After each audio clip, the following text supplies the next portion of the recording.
Ron, welcome to the show. How are you, sir? And I'm jolly as usual. It's an everyday thing for me. I love it. You have one of the best last names ever. That's Yeah. right. That's I right. You live got by me it. I jealous. live by it. Oh, that's fantastic. Well, a couple of thoughts before we get started. First, I want to say thank you for being on the podcast. I really appreciate it. I know our mutual friend Shane connected us. I think it was last year. So we've Yep. had some conversations throughout then, and that's been really encouraging for me. Second, I want to say thank you for your 30 plus years of service in the Air Force and in the for our country as a whole. So thank you for that. I loved it, man. I loved it. And, I'm blessed to have had the opportunity to continue to serve for that long. Yeah. And so Yeah. the good Lord has directed me somewhere else. And so I'm just trying to follow his lead. Yes, absolutely. And thank you for allowing me to call you Ron. Just looking at your bio, it's unbelievable. So I appreciate, in all seriousness, I appreciate your humility. I think that says something about you and your heart and just who you are as a person. I want to begin really with your journey into the Air Force, and we've been communicating back and forth via email. So when you shared some additional information about your family has a history of service in some shape or form. When did you know that you wanted to go down the same path and get into the military, specifically the Air Force? So, when I left high school, I did not have a desire to go into the military. I got an engineering scholarship and I was off to school at Oklahoma State University. And my father had served 30 years in the Army and fought in Korea and Vietnam. And so I was a military brat, but just there wasn't a desire. While I was a sophomore, I decided, hey, there's Army ROTC over here. So I'm going to go take a class. And it was more like an orientation class, but it was a whole semester. So I sat through Army ROTC and I go, this really isn't bad. So I went home for summer break and I sat down with my dad and I said, hey, Dad, you know what? I think I want to try this military. I think I want to go ROTC and try this out. And he sat there and he goes, hey, that's great. I just asked you to do one thing. Please go Air Force. And that kind of shocked me. And I said, well, why? And, his response was, and has always been, he felt that the Air Force really did a great job of treating their airmen and their families. And, he had been in the Army and that was his, opinion. So that was interesting. And then the second piece was, I was studying engineer, and he really felt that the Air Force was probably the most technologically advanced service. And he said, go put your engineering skills to work in the Air Force. I don't want you to go Army and be, infantry, artillery, a tank, tank driver. I don't want you to do that. I want you to really go use your engineering skills. So with that, I went back to school, signed up for Air Force ROTC, and I never looked back. I found that after a while, I just felt, this was my calling. This was truly my calling. And so I went in the Air Force, never looked back. And here I am, 31 years later. Yeah. So you finished school then, right? And what did the time commitment look like when you were in ROTC and going to school? Man, it was tight. Yeah. It was tight having to do my schoolwork, having to do ROTC.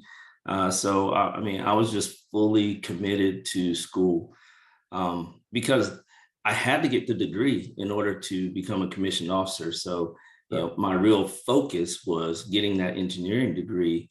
And then secondary, honestly, was ROTC. But I had to balance those two.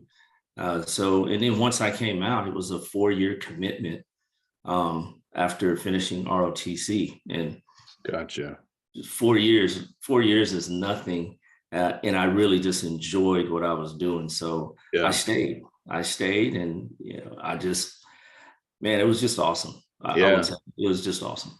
So Ron, it sounds like you're very determined. You had a clear path. You had a father figure. Growing up, my dad was not around.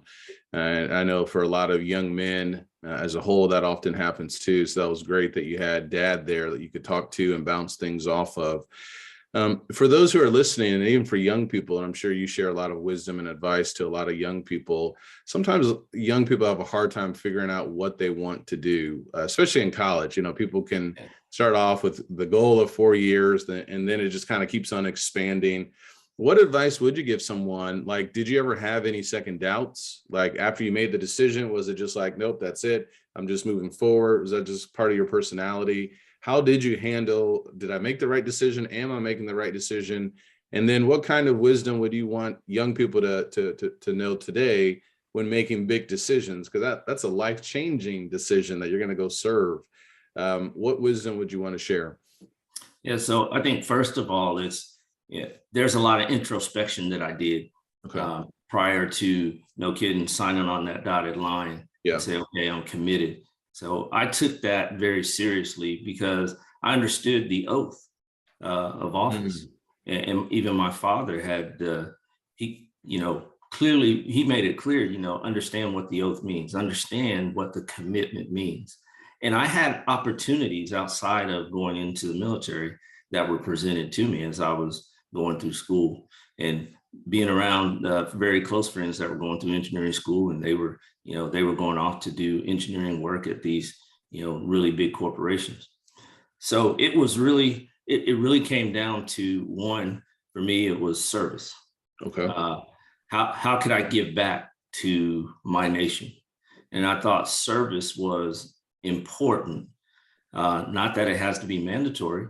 I just thought it was important. That was an important way that I could give back to my nation, to my country, was to serve.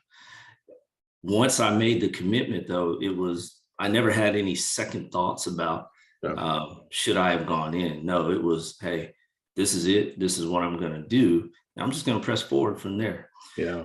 I would say for young people, take the time to, no kidding, what is it that you really want to do? I think that's the first step. Once you decide what you want to do, then get after it. Mm-hmm. Don't let anybody else get in your way or talk you out of it. If it is something that you have a passion, you have this burning desire to do it, go forth and conquer, because there's nothing out there that will stop you except for you. Yeah, I love that. Yeah, I know doubt can creep in, and you're exactly right. The biggest hindrance sometimes is ourselves. So you're in the Air Force. What are some of the biggest lessons you've taken away? I know you have tons of stories with 30 plus years of service. We could talk for hours, but what have been some of those? If there's 3 or 4 big lessons, or one big one that has just stuck with you that you're sharing to your family today and to people that you mentor, what might some of those big lessons be? So watching my father as he led when he was in the service was really eye-opening for me. So I really, the biggest lesson I learned, it started with advice from my father. And the biggest lesson was take care of your people. You'll have a mission set that you have to accomplish. Mm-hmm. You gotta take care of your people, because if you take care of your people, that means you're taking care of their health and well-being as best as you can, and you're giving them the training that they need to accomplish the mission. You take care of your people, they will take care of the mission. So I think that was really the biggest lesson I learned, but it also informed me in my leadership ability to really become that servant leader. And for me, to lead is to serve. And as you're leading, you have to understand that you also are serving your people, your airmen, soldiers, sailors, Marines, Guardian. You're serving them. And if you can put them in front of you and not be self-consumed with what you want and need, man, it just opens pathways. It opens pathways for you to execute the mission more efficiently and effectively. But you're also teaching your airmen, soldiers, sailors, Marines, Guardian, you're teaching your people how to grow. Mm-hmm. And you're giving them that opportunity to grow. And you can lead and guide and influence, but let them go. And so to me, that's part of that servant leadership that I saw in my father. Gotcha. That I wanted some of that, because my father, when 2 years before he retired from the Army, he accepted his calling into the ministry. And so when he retired, he became the pastor of a church.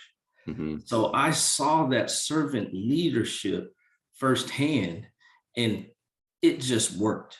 And that's what I tried to concentrate on in my leadership style, was to be the leader for the airmen and put them in front, Mhm. give them the guidance, but put them in front and let them go.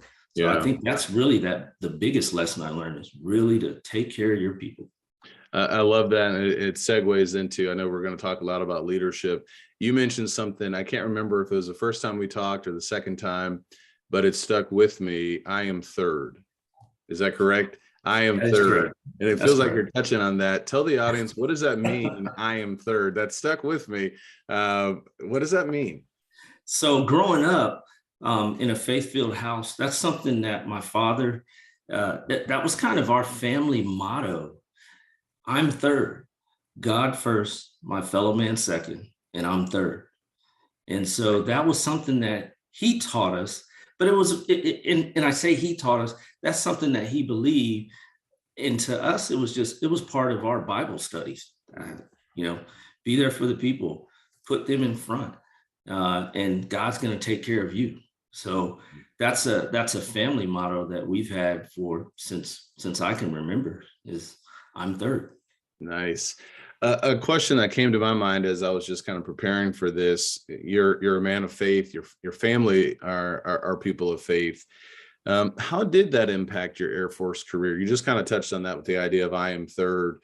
Sometimes people may not always want others to know about their Christianity, but obviously you're very strong in your faith and your family.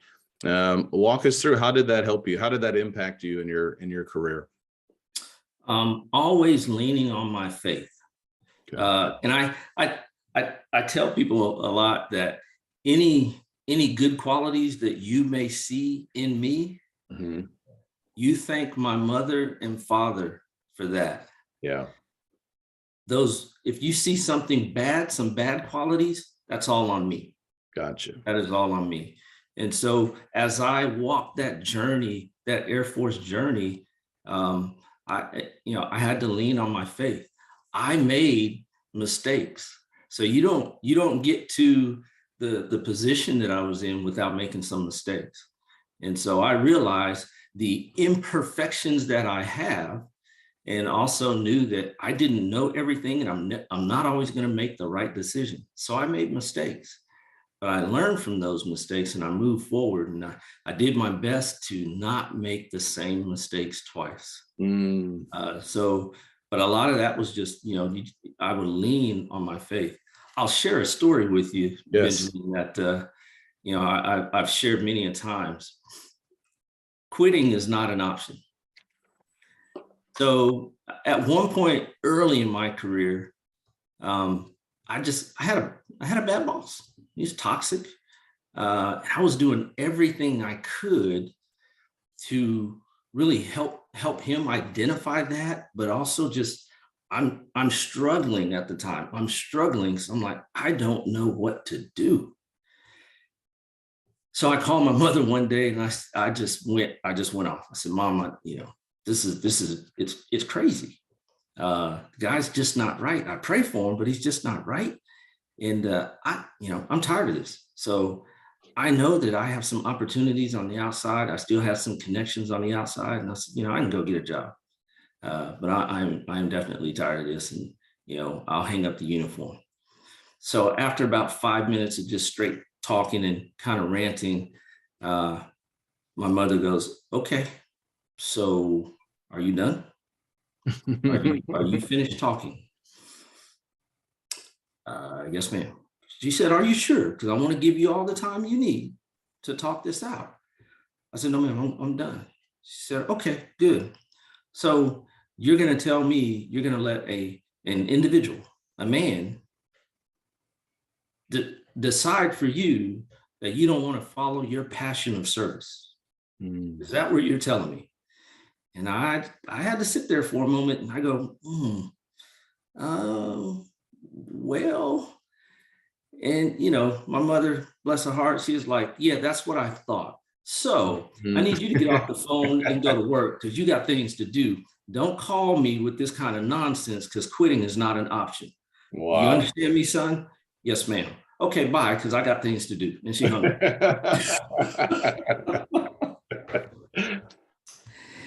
That right there, Yeah, I mean, I had no other words because yeah. she was exactly right. And as much as I was leaning on my faith, what she pointed out, one, perseverance. That's what we do. Mhm. You know, quitting's not an option. But that imperfection of in me, that my faith had faltered because I was just praying. I was like, man, what, this is crazy. Well, shortly after that phone call, within just a couple of weeks, the situation changed completely. Wow. Changed completely. Yeah, And all I could do is sit there and lower my head for a moment because I was like, man, I cannot believe I called my mom to tell her I was going to quit. yeah, yeah. And it's It not it in but our it not in our DNA. but it sounds like, I mean, that was almost a perfect thing, and that's a hard thing to do sometimes, because I think many times a lot of people will make the decision and then will tell people, but if you can have that gap, almost like a gap moment, or like that ponder, let me wait and see kind of moment. So that's fantastic, and that's what I was thinking too. Did the situation change? How quickly did it? And it seems like it works like that quite a bit sometimes, Oh where yeah. like we're right on the edge, but if we're just patient. I was running this morning and just thinking about early Christianity. You know, the gospel continued to spread in the second, third, fourth centuries. And there's a book I read called The Patient Ferment of the Early Church. And it just really talked about how so many of the lessons at that time, or sermons or writings, were about patience.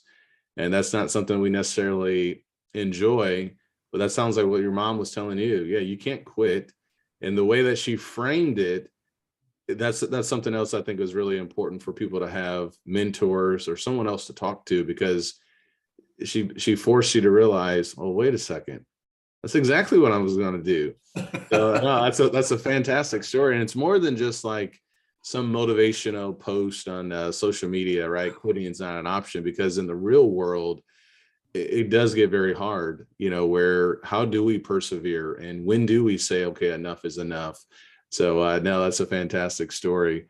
Um, so your mom and dad have played a major role in your life, which is Absolutely. I love to hear that. Absolutely. Um, we've talked a little bit. You brought up leadership. So John Maxwell, he's an author. He used to do some preaching in one of his books, and he has a ton of books, by the way. He talks about how everything rises and falls with leadership. That's what I'm hearing from you. You had leadership with your dad, with your mom, and this leadership that you gave to others as well. A couple of questions with that. First, how would you define leadership? Because a lot of people, there's so many books out there.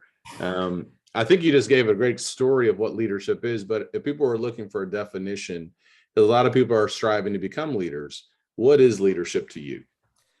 I, I really think there's multiple definitions. I mean, it's expansive. To me, it's having that ability to really bring people together, influence them, guide them, but bring them together, collaborate, build strong teams, and then let them go and succeed. Hmm. And again, it's part of that servant leadership for me is, hey, you're in that leadership position, you're leading, but sometimes leadership is action. Leadership is definitely action. It is not passive, it is action. So you're going to go out there and do. But sometimes leadership is inaction, in the fact that you don't have to take action. Mhm. You can let an individual make that decision, support them, and then after their action is complete and you get a result, you can give them feedback. That's part of leadership too. Mhm. But I think it's really just being able to influence and Yep. really learn to build and collaborate, and passing that on to your subordinates, your superiors, being able to pass that on. I think that's a major part of leadership. Mhm. But definitely there's a little bit of and maybe I shouldn't use the term inaction, but it's giving others the opportunity to lead, and then you can give them feedback about how they were successful or not, so that, again, everybody's going to make mistakes, and you have to recognize that. But then you go out, get that feedback, and then you do your best so that you don't make that same mistake again. Yeah. So what's standing out to me then, I'm taking notes here too, by the way, action. I would agree with you as well with inaction, where part of growth is allowing people to see, okay, how are they going to listen? Are they going to listen? And, how do they make those choices? But ultimately, yeah, I think you're right. Influence, because if you're a leader, but no one's listening to you or following you or emulating you, how much influence do we really have?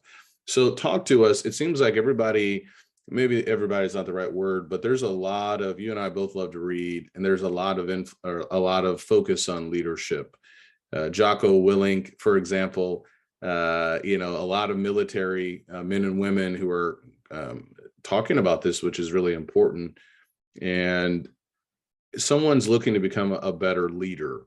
How does someone become a better leader? Is it as easy as reading a book? Is it as, and I think a lot of times people want the easy path. So talk to us, to people who are listening. How do you mature and get to this point of being a leader? And I'd say there is no easy path. I think there are some great books out there that give you some tips, but again, leadership has to be action oriented. But it's just like an athlete, a musician. How do they become good athletes and musicians? Well, they put the time into practice. Yeah. And so you have to be an active leader in order to become a better leader. You have to recognize your own shortfalls and fix that in order to become a better leader. You can read the books, and I encourage that, because they will give you some great tips. But if you read the books and you sit at your desk and that's the only thing you do is read the book, you put no action, no effort into it, you're not going to become better. It's just like a drummer that sits down with the drumsticks but doesn't play. You're not going to become better. That's right. So I think that's part of that growing as a leader. Yeah. And be willing to take feedback from others. You have to be willing to take that feedback. You don't want group thinking. You don't want to be around a group of what we call the yes men or the yes women. That's whatever you say. No, you have to be willing to take that feedback. And sometimes that feedback, it might cut you, it might get you by surprise. But the last thing you want to do is feel that it's a personal attack and you just want to retaliate. No, you gotta take that, do some introspection again, and go, okay, do I understand the feedback that they are giving me? If I don't, go back and ask, can you further clarify? Once you understand that feedback, then the next step should be, okay, how do I fix that? How do I do better the next time? What decision did I make that may have sent this whole thing off the rails? Yeah. You got to take that feedback, and then you have, as a leader, again, it's action. You have to act on that feedback to become better. How easy was that for you when you first got started with feedback? When I worked with Pfizer, I would my district manager would ride in the car with me once a month, and they would stand right next to me when I gave a presentation to my physicians. And that was nerve-wracking at times, because you want to do everything exactly right. And then when I went to this preacher training program back in 2009, every Friday I would have to preach my sermon in front of two other preachers, just the three of us in this large auditorium. And one of them, they both had a sheet of paper and a red pen. And, I could see their heads sometimes going like this. How were you able to because I think that's a hard thing for a lot of people. Feedback, whether it's good, because sometimes people can question, are they being sincere?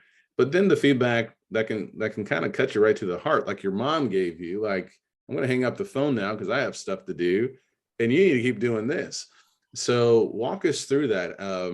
How quickly were you able to adapt with that kind of feedback? What did the feedback look like in the first few years, and as you continue to increase in your responsibilities? I definitely had to adapt to it, and it took years. And at the same time, I'm still doing it. I'm still learning how to take feedback. I think the first feedback that I got, um, I'll give you two examples. Yes. One was from my supervisor. I had made a decision. I'm aircraft maintenance, and I was working a night shift, and I made a decision to do some reconfigurations of the aircraft for the next day based on information that I had. And when they came in the next day and we saw what the schedule looked like, I made a wrong decision on a couple of aircraft, and my boss gave me some very direct feedback. I will say in aircraft maintenance, we have a tendency to eat our own, as they say. And so, What yeah, does that mean? it was very colorful feedback. I got you. I got you. So, and she let me have it, but it was a teaching moment and a learning moment for me. And she let me have it, but she told me why the decision was not the right decision and how it affected the long-term process of the day. So that was one that I didn't take it very well. When you're standing there at attention and your boss is giving you feedback, I didn't take that one very well. But I learned, and I understood why she gave me that feedback in the way she did. We are great friends to this day. Yeah. But Yeah. she gave me some good feedback. So another instance, I thought everything was going well. I'm out on the flight line, we're doing an exercise, and I really thought our team was performing well and everything was going as according to plan. And when it didn't, when they threw some hiccups in there, we adapted everything. So I thought everything was going well. I'm a first lieutenant out there. My group commander in his car, staff car, drives up on the flight line, calls me over and chewed my butt. And I was like, I'm sitting there going, why am I receiving this feedback? And after he chewed my butt, then he told me, here's why. I didn't ask him, but he told me, here's why. And it was another one of those, it was a teaching moment and a learning moment. And so now from then on, I did a little more, because what I thought was going well wasn't, and it was, to me, it was my own fault because I didn't take the extra steps to ask the right questions to ensure that we were on track. Had I done that, I would have seen, oops, there's something that's going to be a problem and we need to address it now. So I started doing that, which helped me with one, my leadership and refining my leadership and my role as a leader. But two, preparing myself, because hey, feedback is feedback, and sometimes it's not going to be good.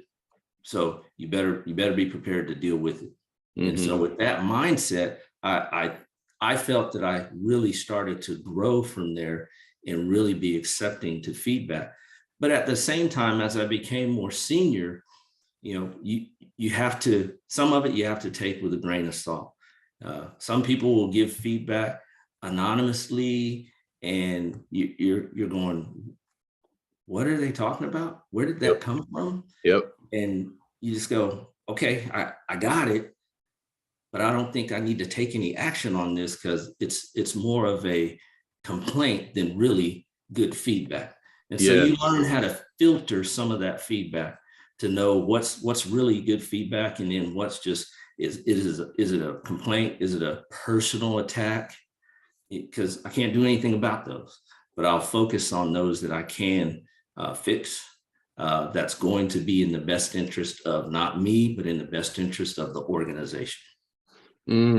No, that's really good. So a couple of things that stood out to me, the examples that you use, both times, both of these individuals told you why.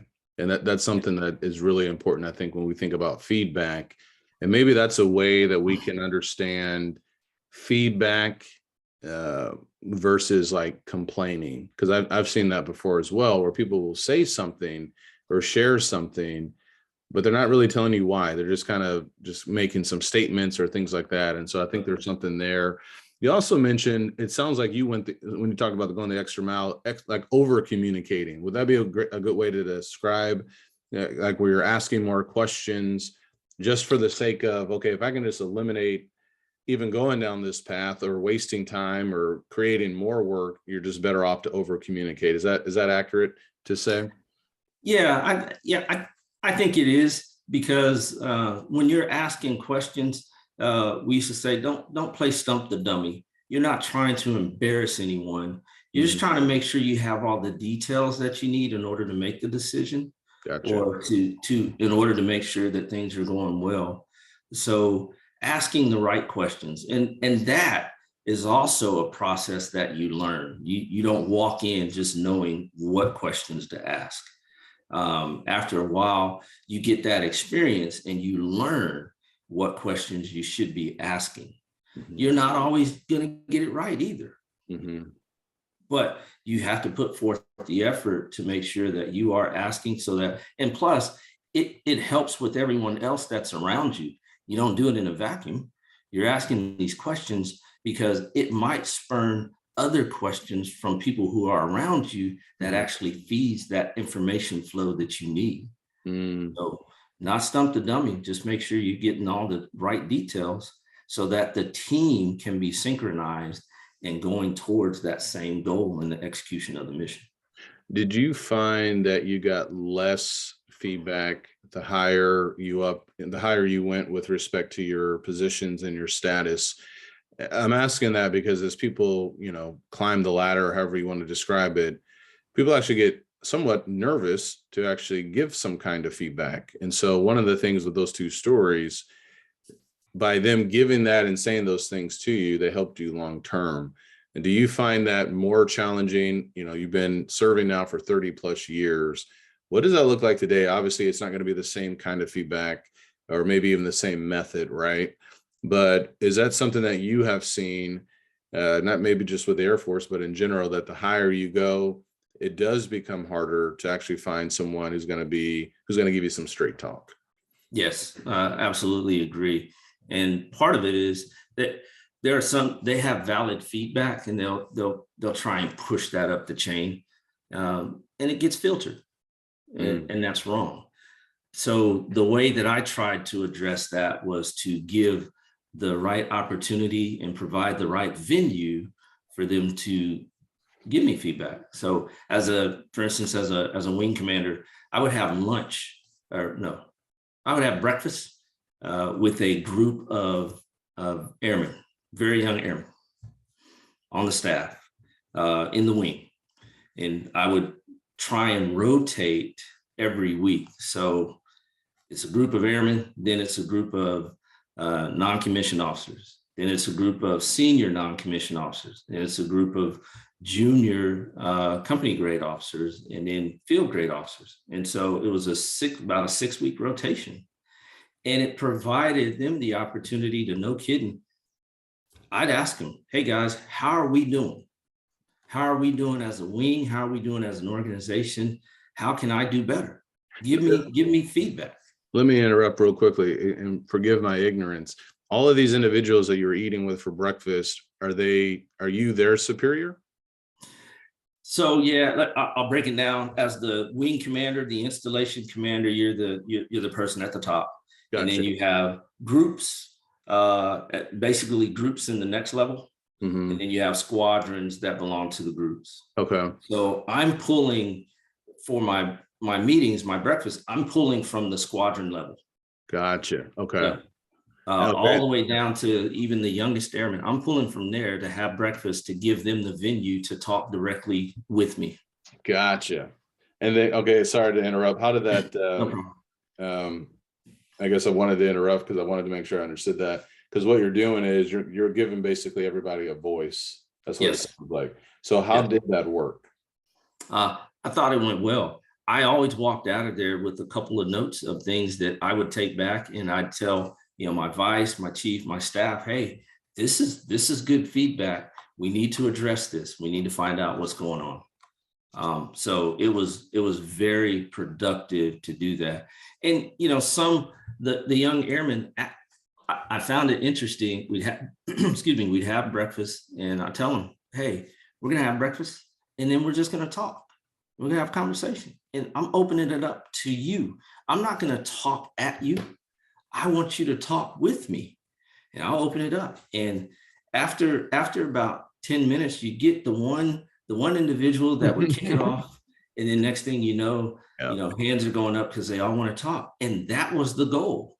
Let them tell me how we are doing from their perspective. Their perspective is very valuable, and I want to know. So I let it go, and I got some great feedback through those breakfasts. And I think there's something there. I think that's obviously it's another aspect of leadership. You're available to the people. You're not just wanting to lead them and influence them, but you're opening yourself up where you're with them. And I think that says something a lot. Your mom and dad influenced you a lot with leadership. Who in the military influenced you the most, if you can share? Was there a go-to person that you could pick up the phone and call, or go to their office? Looking at your bio here, it's unbelievable with the service. I was just looking at here. You commanded aircraft maintenance organizations of both the group and squadron level, supporting flying operations for a variety of aircrafts, and has deployed on multiple occasions in support of operations Southern Watch, Northern Watch, Enduring Freedom, and Iraqi Freedom. So who was that person that you could turn to in these pressure-filled moments to give you guidance?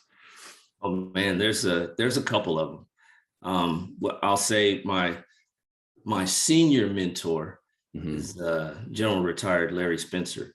So he was the former Vice Chief of Staff of the Air Force. And, you know, you talk about, you want to have a mentor relationship where you literally can pick up the phone at any time, day or night, and call and just talk. And General Spencer has given me that opportunity, and he's just such an excellent mentor of mine. And I can't thank him enough, because he has given me some very wise and sage guidance throughout my career. I also have a good friend, Major General Stacy Hawkins, and he and I came up together in the Air Force, and we're both aircraft maintenance officers. And between him and Colonel Retired Jason Childs, Colonel Chris Daniels, I mean, it's just a small circle where it's another one of those day or night, you pick up the phone and call, and they do the same. And they have, it may be an issue, it may, you know, it's an issue, or it's a celebration of an accomplishment that we share with each other.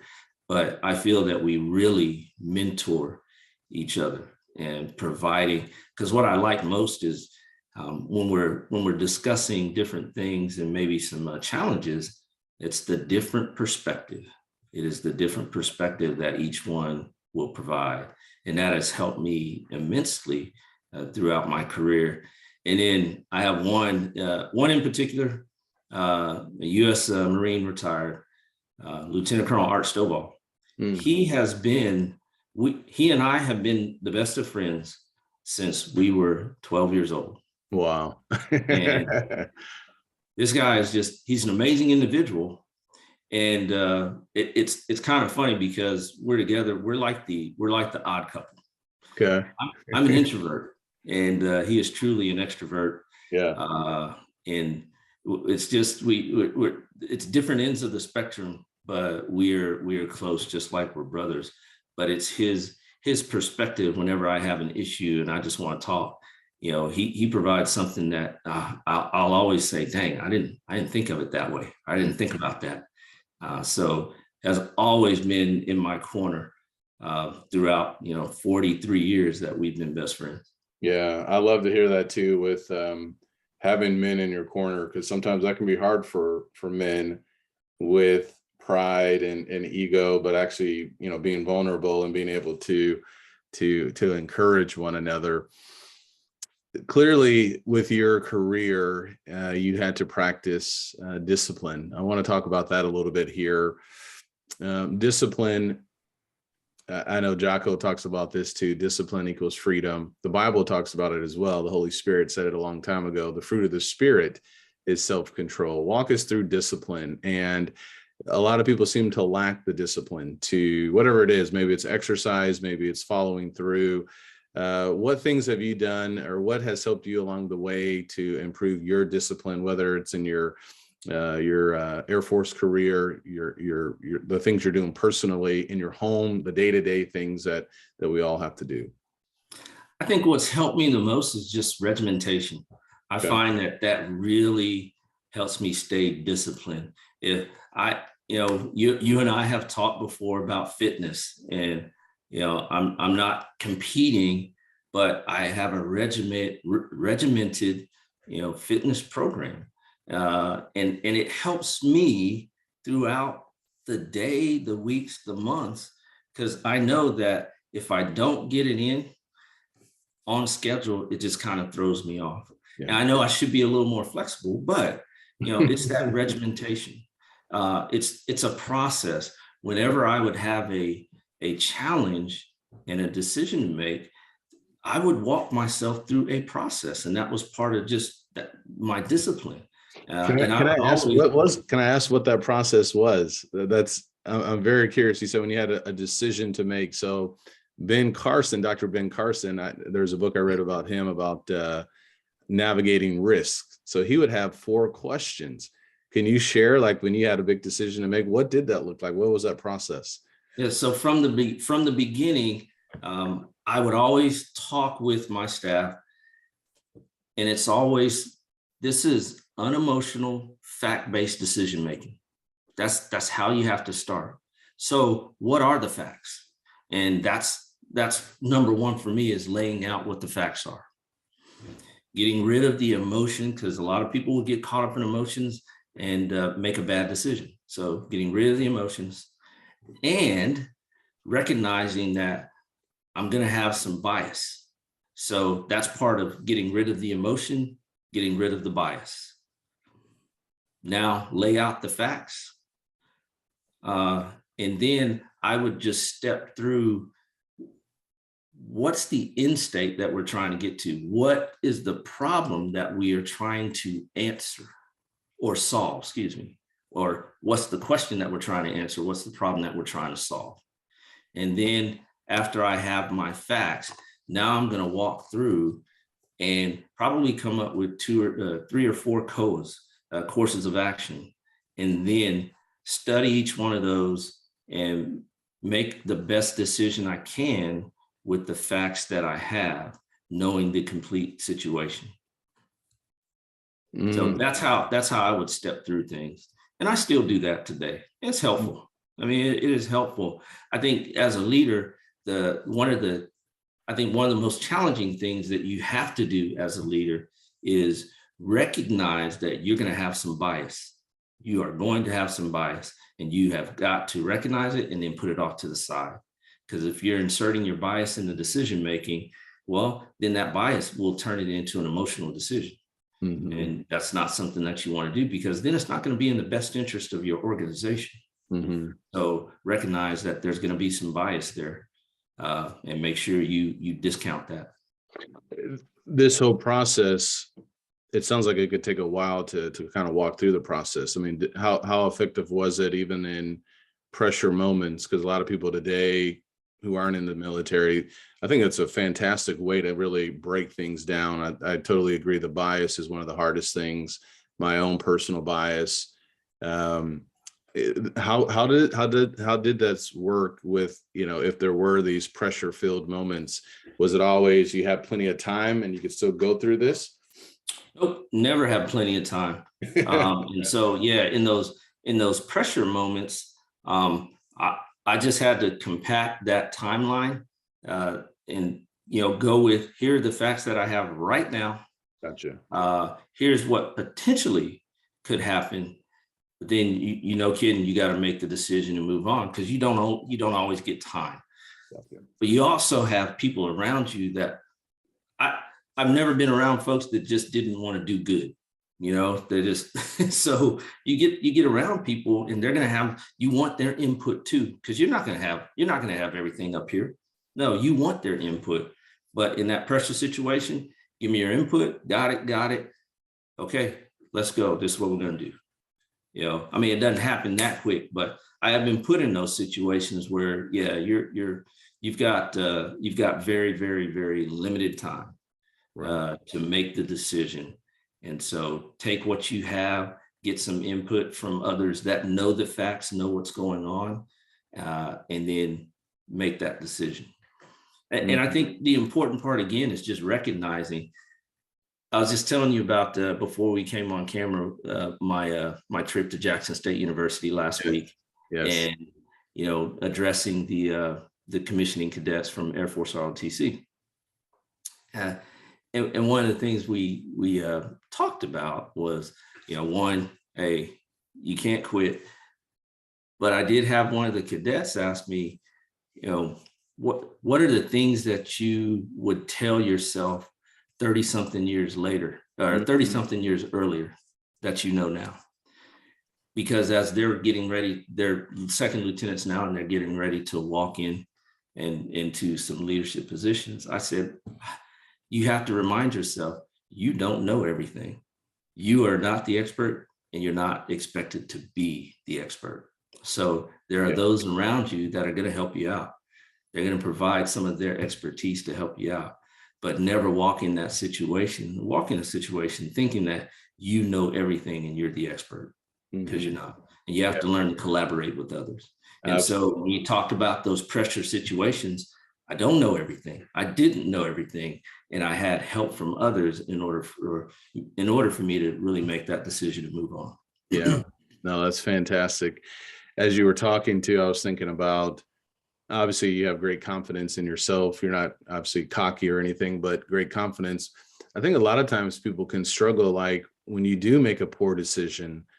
And one way I think about this, listen to a lot of sports podcasts. So quarterbacks, they throw an interception, and you can only throw a couple of those and still maybe win the game. But somehow, 30 years, and you talked about that, there were mistakes you made, and yet you just kept going forward. What wisdom would you want to tell people who kind of get stuck in the past? Like they start second guessing themselves, like they can go through this whole process, but then they're still like, you still have to make that ultimate decision of, okay, this is what I'm going to do. This is where I'm going to go. Any thoughts with that for the person who seems to kind of get worried about, well, I messed up last time, so how is it going to be different this time? Well, if you stop and you're hung up on second guessing, and you're just trying to do this deep dive into what happened, that's okay. But when you're doing that, everything else is moving forward. Nothing is stopping with you. Everything else is moving forward. So you got to take that time. Okay, I got it. I learned from it. Now I got to move on. But if you're stuck in that process of always second guessing, things are moving forward. And that's not leadership. Leadership is not stagnant. And when you're sitting there second guessing, you are being stagnant, and you're not going to be able to be an effective leader. Yeah. So learn from the mistake and then keep it moving, because therefore you will gain greater knowledge and understanding, and you will know how to be more effective as you move forward. Very nice. We got about 5 minutes left. I got some other thoughts I want to share, get to you real quickly here. Are you using any kind of particular planner? We've talked about discipline in your day, and you're on a regiment. Do you have any particular thing that you're using that's been effective for you that others could do as well? So I just really, I use a calendar. I use a calendar for, it's like one part, and then my notes as another part. And because what's cool is that all my appointments, everything that I'm doing, I'm putting in this calendar. And my wife can come in the office and look at my calendar to make sure that things are deconflicted if we have something going on that I may have missed, or something that has just come up. Yeah. So I use that. It's very important. And then I just have my daily notes that I take. And then I'm doing some consulting on the side. So I have a different folder for each project, and that's where my notes for those projects are going to be, and try to keep organized. I'm not a master organizer, but my wife says I'm sometimes just a little bit OCD. So it's you can come in and look at my schedule book, but please don't touch anything else on my desk. It's in order. Oh, I love it. That's great. Tell us about your workout routine. What are you doing? How are you staying in Oh shape? man, I'm looking at you. You're in great shape. I see the arm. Thanks. You're looking good. What are you doing? What's it look like on a day-to-day routine? So I think I told you, I kind of change it up about every month. Okay. So this month it's my warm-ups. I do warm-ups in my basement at home, and then I'll go to the gym. So this month my warm-ups are I do 100 push-ups and 100 sit-ups. Yeah. That's every the day. warm-up. Every day. Every day. Every Okay. day. So I'm doing that, and then just doing a 5-minute hit, that high intensity interval training. I do that, and then I'll do about 3 different routines on the TRX. Okay. So I'll knock that out because I'm up early in the morning anyway. I knock that out, then I take my kids to school, and then from there I go to the gym. So I'll do about 25 minutes of cardio, and then I'll do some weight training, and I'll pick a body part. So I used to do the push-pull method, do all your push, and now it's just I'll do one body part. So I'll do chest, I'll do back. But each time I do chest and back, I'm also doing arms and triceps. But I'll only do like 2 sets for biceps, 2 sets for triceps. So that's the 5-minute hit. Is that on the treadmill? Is that a bike, or are those weights, or all of the above? No, that's just that's in the basement where you do jumping jacks for 20 seconds. Gotcha. 10-second pause. Then I'll do mountain climbers for 20 seconds, 10-second pause. And so I'll just throw some things in there and do that for about 4 to 5 minutes. Awesome. You gave me a couple of book recommendations with the time that we've talked offline here. The Endless Pursuit of Hurry. If I'm remembering the exact title, the ruthless elimination. Elimination. Okay, sorry about that. So I've listened to that twice. It's been really good. Any other book recommendations for me or for the audience? I have The Ruthless Elimination of Hurry. And then I've read The Servant Leadership by John C. Hunter, which I like. Before I went off to college, I asked my father, I said, "Hey, Dad, what would you recommend I read while I'm at college? Making sure I stay grounded." He said, "Just read the Book of Proverbs over and over." Yes, I love it. Read that. The Book of Book. That's right. I love it. I love it. Where can people find you, Ron? You mentioned your consulting service. Where can people find you? Are you on social media? What does that look like for you? Yeah, I don't. So I need to get with the program for the social media. They can find me on LinkedIn though. So okay. I'm on LinkedIn, and I think my LinkedIn will give you a link to my website, which I still have to work on and continue to improve. But they can find me there. Facebook. So the interesting thing about Facebook, I had a Facebook account back in 2010, I think is when I opened it up. And then I was like, I don't really like this. Someone went out and made a fake Facebook account.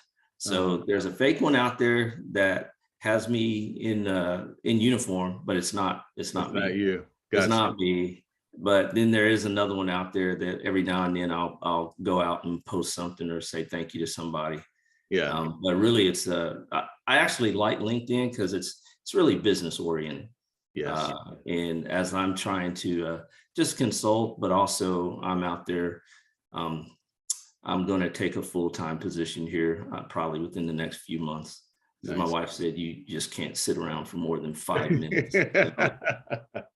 So are you talking about a full-time position back in the services, in the Air Force? No, it'll be private sector. Gotcha. Yeah. Or defense contractor. We'll see. Yeah. Well, you got a lot to offer, and I really appreciate you, Ron. And This has been a pleasure. You have helped me today. I know you're going to help so many other people who are listening to this as well. You were able to speak at Jackson State University. You gave them some words of wisdom. Final thought for the audience. What do you want people to remember as we wrap this up? Well, since we were talking a lot about leadership, just if you want to be a leader, then go do and be a leader. But know that we are all imperfect individuals and we make mistakes, but learn from the mistake and then just get out there and keep leading and taking care of the people that you lead. And I think you'll be successful when you do that. Yeah. Thank you, Ron. You bet, man. This is fun. It was. Absolutely. I'll have to do it again sometime. I appreciate you. I'm open to it. All right.